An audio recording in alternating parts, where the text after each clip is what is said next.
No one in the galaxy remembered the name Earth anymore. It had been gone for over 5,000 years to most aliens. It was a myth, a story told by old ones who still believed in ghost empires. But the truth was hidden deep, buried in lost ruins, forgotten codes, and forbidden books. Vexa was not like other aliens. She was young, curious, and tired of learning only what the Council allowed. She worked as a historian in the archive sector of the Valdari star system, and she had a secret, a hidden map she had found on a broken data crystal from a banned world. That map led her to a dark moon orbiting a dead star. No one went there, not even pirates, but she took her old ship and traveled alone. The surface was cold, cracked and silent, but inside the ruins, Vexa found something strange. Metal walls untouched by time, symbols older than any language she knew, and deep in the heart of the ruins, a door. It took hours, but she finally opened it. Inside, a single device blinked, still active after all these millennia. It was a beacon, and right below it, words were carved in stone. In a language no alien species ever used, Vexa asked her translator, and the words came out slowly. "Do not wake the Terrans." Her skin turned cold, her hands shook. She had heard that word only once, in a forbidden file. Terrans, the lost race of war, the species that once ruled thousands of systems, and then disappeared without a trace. Vexa knew she should turn back, destroy the beacon and erase the coordinates. But something inside her whispered, what if it's all true? She touched the beacon. It lit up red, and across space, in the dark corners of forgotten starfields, something responded. Far away, beyond the mapped galaxy, in the shadow of a black hole, a machine came to life, its metal eyes opened for the first time in thousands of years. Its body was ancient, but its mind was sharp. It was called Sentinel Zero, last guardian of the Terran race. It scanned the stars and found the signal. It sent one message into the void. Confirmed, beacon activated, calling all units, Terra Protocol Prime. In the council chambers of the Galactic Union, alarms screamed. Old leaders froze in fear. Some fell to their knees. They had hoped this day would never come. The news spread fast. The Terran signal had returned. Panic followed. Files were deleted, records erased. Some worlds shut down their spaceports. Others began to pray. Meanwhile, Vexa stood in the cold ruin, staring at the stars above. She didn't know what she had done, but she could feel it. The galaxy had changed. Something ancient had awakened. Something the stars themselves had tried to forget, and now it was coming back in the hidden void. Hundreds of black ships began to wake. Engines hummed, weapons charged. They were empty, cold, silent, waiting for orders, waiting for a voice to lead them. In one massive ship, a pod opened with a hiss. A man inside opened his eyes. He was human flesh and blood, but old in soul. His name was Captain Elias Rowe, and he remembered everything. The war, the betrayal, the silence.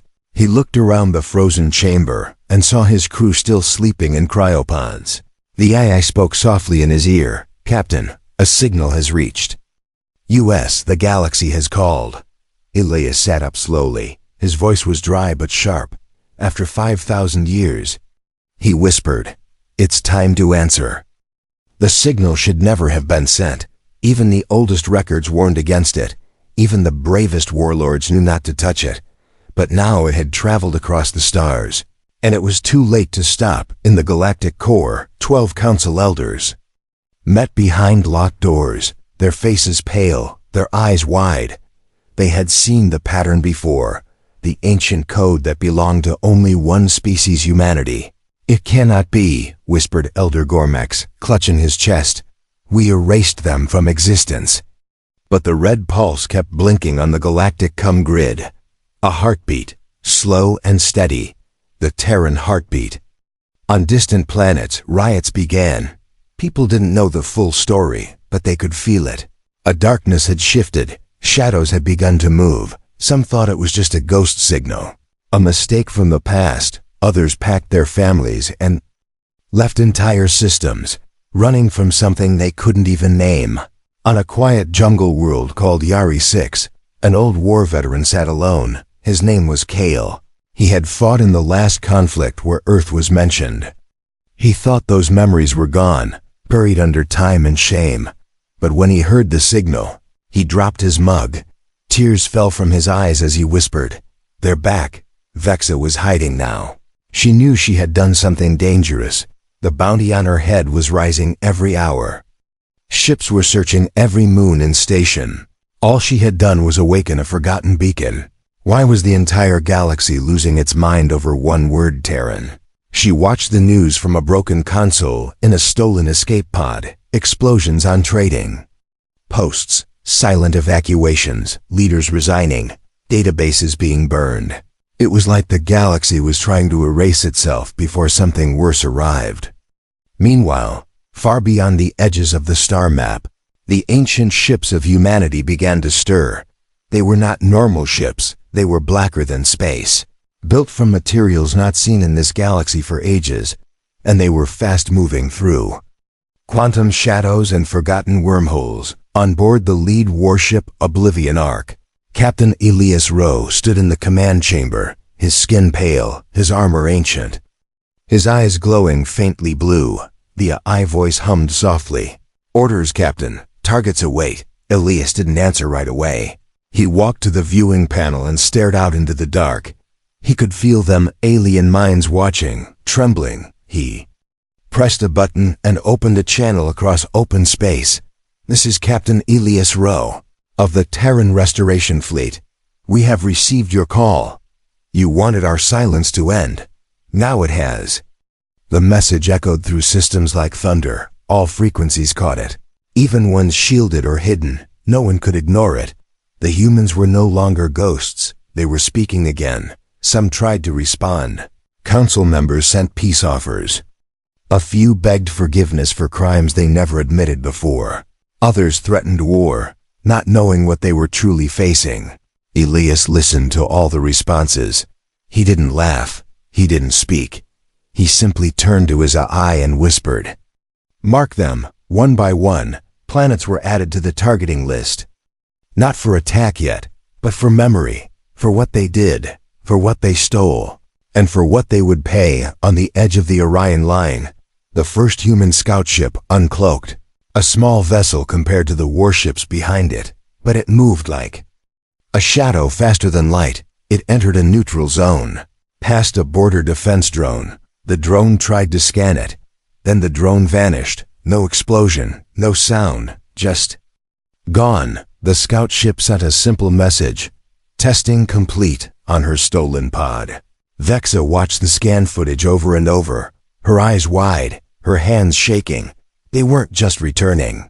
They were watching, measuring, preparing. Suddenly, her console lit up. Incoming message from an unknown source. The screen flickered, then showed a human face, Captain Elias. He looked right at her, as if he could see into her soul. "You started this, Vexa," he said calmly. "And now the stars will remember the name of Earth again." Then the screen went black and the stars above began to dim. Asterisk, they called it the Graveyard of Giants, a region of dead space where no light shined. No ships flew, and no one dared to enter. It was too quiet, too cold, too wrong. But that was where they had waited for 5,000 years. Hidden beyond the edge of the known galaxy, there floated a fleet, not just ships, but sleeping beasts of metal and memory, black armor, sharpened hulls, and war scars older than most civilizations. They had no crew, no movement, not even a hum. They looked abandoned, but they were not dead. They were dreaming, and now the dream was ending as the Terran beacon continued to pulse. The first ship opened its eyes. It was called Silent Verdict. Engines ignited without fire, systems rebooted with quiet purpose. From one end to the other, giant vessels began to glow red like waking predators stretching their limbs after a long winter. The Terran fleet was not made to scare, it was made to conquer, and it had not forgotten why it was built. Inside one of the biggest ships, Judgment Carrier X-1, the frozen crew began to thaw. Steam hissed as chambers unlocked, one by one. Men and women in black armor slowly opened their eyes, and each of them remembered Captain Elias Rowe stood. At the center of it all, he watched as his soldiers stood at attention, silent, strong, unchanged by time. The ship's AI whispered through the speakers. Fleet awakening is 92% complete. Mission parameters unchanged. Elias nodded. Then let's finish what we started. Somewhere in the Galactic Union, panic was turning into chaos. Systems began disconnecting from each other. Allies no longer trusted one another. Rumors spread thousands of ships had appeared from nowhere, but no one could trace them. No one could see them. They were ghosts until they wanted to be real. On a military outpost orbiting Draxon 4, Commander Shuri stared at her sensor screen. It showed nothing then. It blinked. She zoomed in, and her breath caught in her throat. There, on the very edge of the system, were dozens of dark blips, stationary, perfectly still. But massive. That's impossible, she whispered. She tried to send a scan, but the screen turned black. Then a single message appeared. Do not approach. Terran reclamation in progress. Before she could move, every light in the station dimmed. Her soldiers screamed as systems failed one by one. She stared out the window and saw a shadow pass over. The planet, not a moon, not a storm, a ship miles long. Silent as death, back in her hidden pod, Vexa tried to hide, but the human AI had already found her. Her ship locked into a grav beam and was gently pulled toward a human dreadnought. She panicked, trying to escape, but nothing worked. When the hatch opened, armed humans in dark armor stood silently. They didn't speak. They didn't threaten. They simply reached out a hand and guided her forward. Inside the Terran ship, it was colder than she expected. Not cold from temperature, but from memory. Everything looked old but powerful, etched with the names of fallen colonies, forgotten battles, and human heroes. She was led through giant halls until she stood before Captain Elias. He looked at her with calm, gray eyes, not angry, not kind, just focused. You activated the signal, he said. Vexa nodded slowly. I didn't know it would bring this, she said, voice trembling. Elias replied, you didn't bring this. You reminded us why we were made. He turned and pointed at a glowing map behind him. It showed the galaxy divided into red and white zones. Red means forgotten betrayal, Elias said. White means unfinished business. Vexa's heart raced. Are you going to destroy everyone? She asked. Elias paused. Not everyone, he said. Only those who cheered when Earth burned. As more ships awoke, the fleet moved like a slow wave. No noise, no lights, just silent motion across the stars. They appeared in asteroid fields, ancient battlefields, and over neutral planets, and everywhere they appeared, people ran. One alien king surrendered before the humans even said a word. Another tried to launch a missile. The missile disappeared mid-flight, no explosion. Just gone. Moments later, his palace lost power, and he was never seen again on board the Judgment carrier. Elias gave one order, let them see us. The fleet decloaked in 7 systems at once, dark giants blotting out suns, their symbols glowing crimson. And for the first time in 5,000 years, the galaxy remembered fear because humanity had returned, and they were not speaking anymore. They were marching. The galaxy had not seen true fear in ages. Wars came and went, but they were games, political moves, power plays, trade wars. But now, fear had a name again, Terrans. It started with silence. Human ships arrived without warning, no broadcast. No threat, no demand, just black shadows hovering in orbit. Planets once proud and loud became quiet. Children were pulled from schools. Markets closed, skies emptied. Even criminal gangs vanished into caves, because above them floated machines. Older than history and deadlier than any army. The Galactic Union, once the most powerful force in space, broke into arguments. Some wanted to negotiate, others wanted to surrender.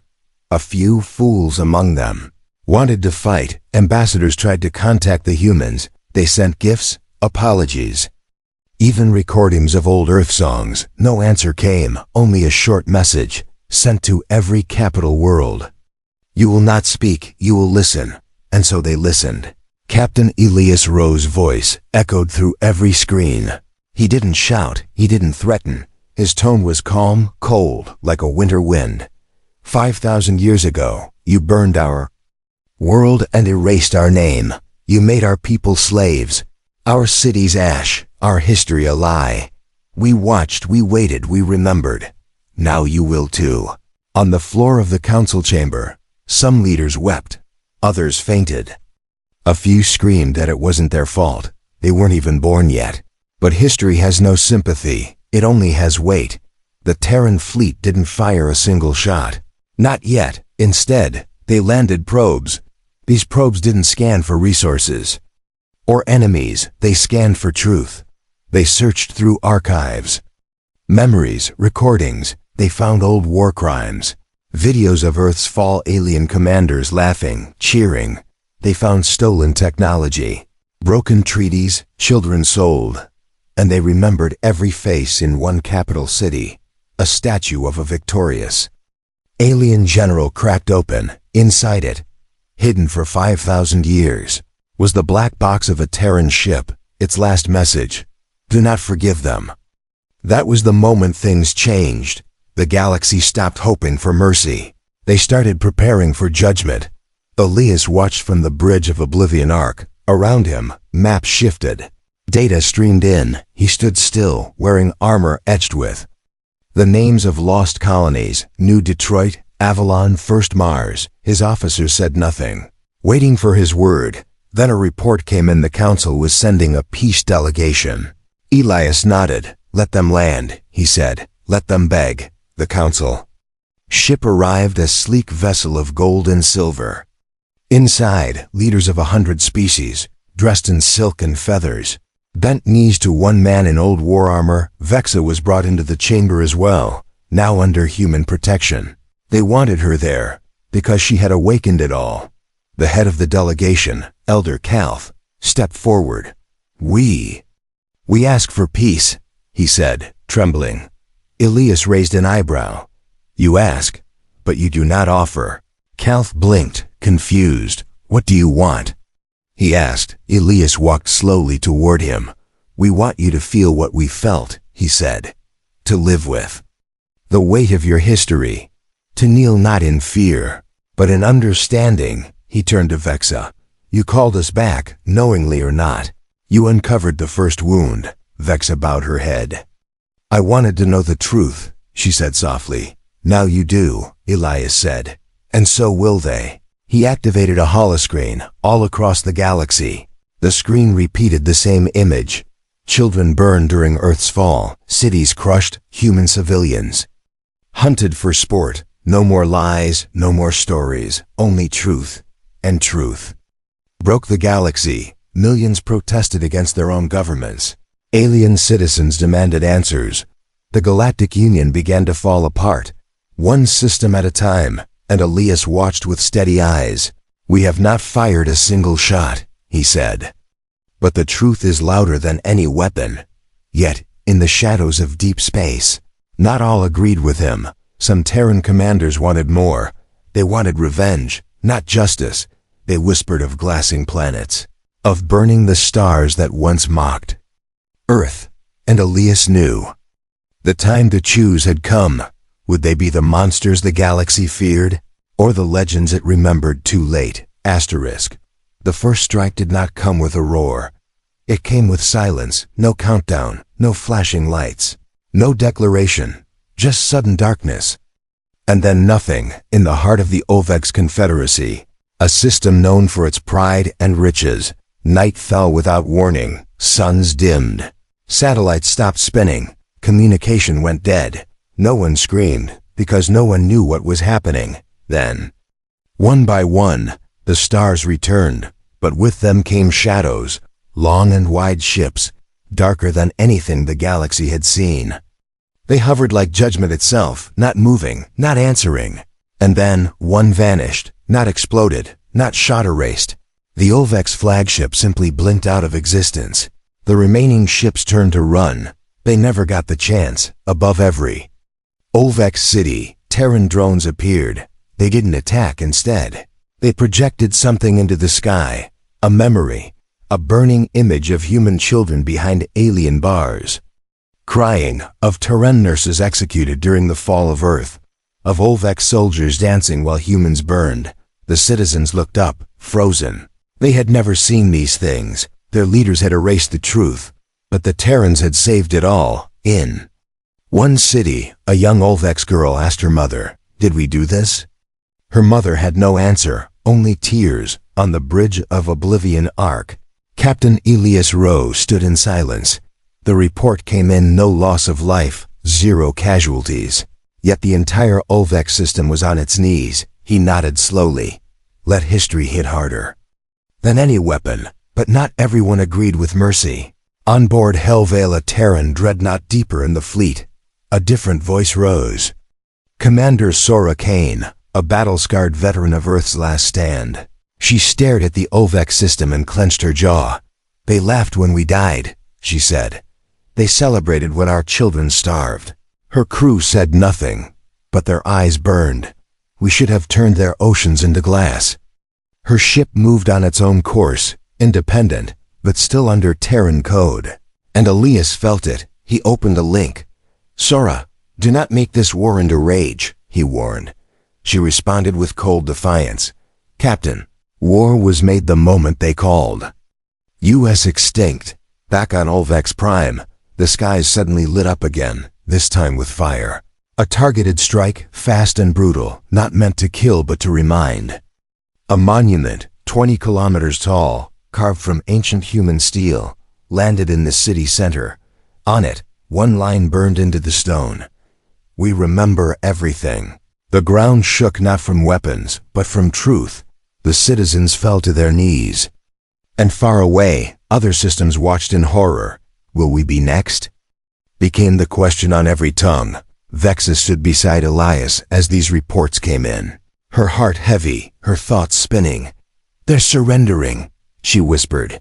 "You've already won." Elias didn't speak. His eyes were locked on the next target, a place called Veloria. It was the first world to vote in favor of Earth's removal 5,000 years ago. The speech from that day still existed. A Valorian chancellor had said, "Let Earth vanish like the dust it was born from." Now, a Terran fleet hovered above their capital. Tower, the chancellor's grandson, sat in fear as the shadow covered his entire city. No missiles fell, just one voice on every screen: "Elias, this is not revenge," he said. "This is remembrance." The screens then showed what happened after Earth fell. Survivors running. Hunted, enslaved, used, entire bloodlines destroyed. Cultures wiped, names forgotten. And then, in silence, Elias said the final line. "We do not ask you to suffer. We ask you to understand." Across the galaxy, fear changed into guilt, anger into shame. And for the first time in thousands of years, the stars mourned. But in the dark corners of space, whispers grew louder. Terran factions who wanted fire, not peace. Elias had restored the truth, but could he stop the storm rising within his own ranks? Humanity had returned, the galaxy kneeled, but the hardest battle was still ahead, to decide what kind of future the Terrans would now build. Would they heal the stars, or break them once more? The galaxy thought humanity was dead, lost to time, erased by war. Turned to ash, but they were wrong, terribly wrong. Humanity didn't die. They disappeared, by choice, not by force. They left the galaxy not because they were weak, but because they were watching. Deep beyond the black walls of space, past maps and memories, they built something no one expected, a secret civilization, hidden inside folded space and collapsed stars. Not one world, but hundreds, invisible, self-sustaining, protected by machines that bent the laws of nature. It was called the Terran Veil, and inside it, they remembered everything: the betrayal, the pain, the faces of those who had turned against them. Every vote that sentenced Earth to silence, every cheer when their cities burned. And they waited, not for power. They had already become powerful. They waited for the galaxy to forget, because only then could the truth cut deepest. Captain Elias. Ro stood at the core of the veil, in a chamber filled with blue starlight and silent AI orbs. Behind him, holograms of dead Earth cities floated in memory. New Cairo, Titan's Reach, Old Kyoto. He had walked among their ruins. He had sworn an oath. Let them rebuild their lies, and when they are at peace, we will return with truth. Now, that oath was being fulfilled, but not everyone in the Veil agreed with Elias's patience. Commander Sora Kane watched from her ship as Valoria trembled. Her blood boiled with the memory of her lost son, taken during the collapse, sold to alien miners. She had found his bones 100 years too late. I don't want their understanding, she whispered. I want their cries. Her fleet, known as the Broken Flame Division, moved in silence. Thousands of ships, black and red, standing by, waiting for a signal Elias had not yet given. Back in the Terran Council Hall, Vixa was called to speak. She stood before the most feared humans in the stars. Generals, scientists, war priests, and silent strategists. Elias nodded to her. Tell them what you saw. Vexa stepped forward. The galaxy doesn't remember Earth, she said, voice shaking. But they remember the fear. And now that fear is real again. Some human leaders smirked, others frowned. One asked coldly, do they deserve our mercy? Vexa looked down. I don't know, she said. But I do know this truth has already broken them. Elias stood. His armor shimmered with the names of Terran martyrs. He raised one hand, and the room went silent. Let them see one last thing, he said. Let them understand why we vanished. In systems across the galaxy, screens lit up again, this time with a secret never shared before. The final escape. A desperate flight through a collapsing wormhole. Thousands of human ships disappearing into nowhere, while alien fleets bombarded Earth's remains. A last act of survival, not surrender. A Terran child crying in her mother's arms. A captain sealing the escape doors, saying, forgive us.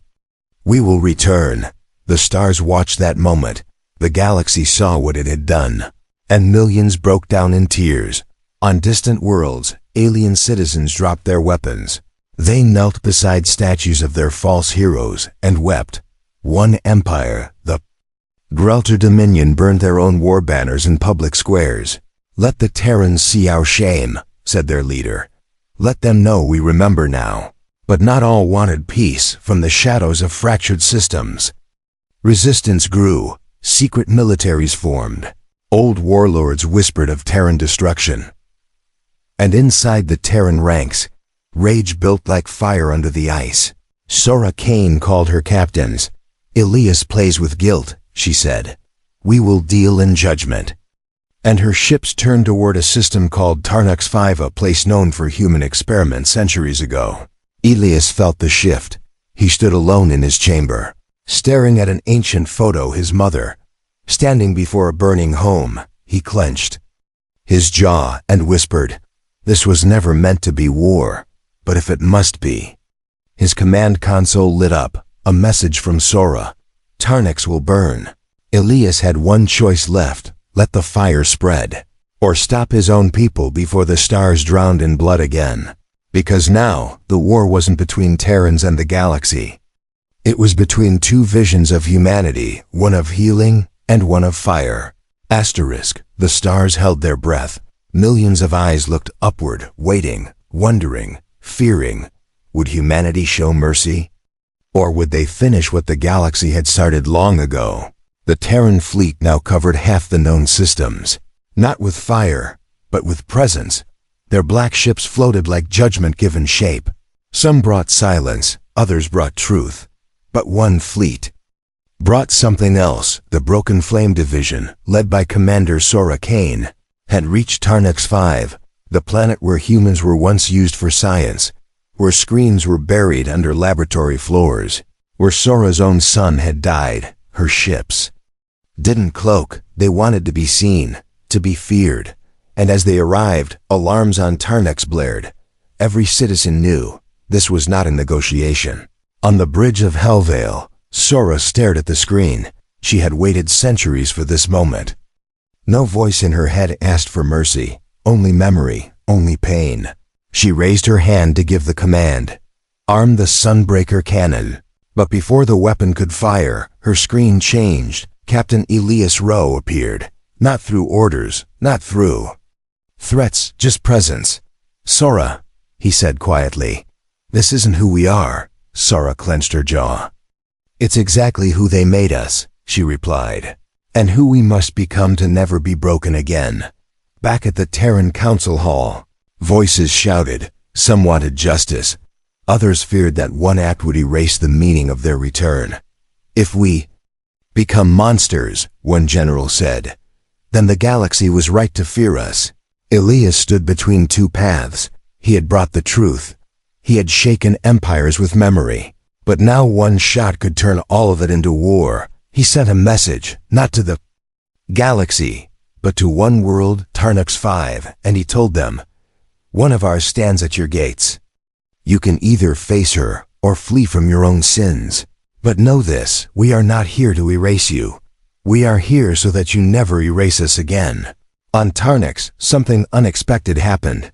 Thousands of citizens walked out of their homes. Unarmed, unshielded, they filled the city squares, holding up images, photos of what their ancestors had done, old reports, confessions. Some knelt in the dust. Others cried, all of them. Remembered, Sora watched from orbit. She trembled not from rage, but from what she never thought she'd see. A world not defending itself, but opening its wounds. One child on the surface looked up, a small Tarnax girl with purple skin, holding a flower. She looked into the sky, knowing there were eyes upon her, and she whispered, please, don't go. Sora closed her eyes. Memories of her own son rushed back, not his pain, but his smile, his laugh, his tiny hands reaching for the stars. She lowered her hand. Disarm the cannon, she said. Her crew looked stunned. Ma'am? Sora's voice softened. They chose to remember. All over the galaxy, the moment was broadcast. The world expected destruction, but witnessed restraint. The galaxy saw that humanity had power, more than anyone else, but also something rarer, control, back. On Oblivion Arc, Elias stood beside Vexa. She stared at the screen with wide eyes. You did it, she whispered. You brought change. Elias didn't smile. He turned to her and said, no, you did. You called us, and in doing so, you forced the galaxy to remember what it tried to. Barry, at the Terran Council Hall, leaders voted, not on war, but on future. They chose not to rule the stars, but to guide them. Humanity would not be kings. They would be keepers. Keepers of memory, guardians of truth. The Terran fleet began to withdraw from orbit. Not in defeat, but in dignity. They left monuments behind, not of fire, but of history, so that no one would ever forget. And across the stars, one message remained etched in every language on every world. Humanity remembers, not with hate, not with hunger, but with hope.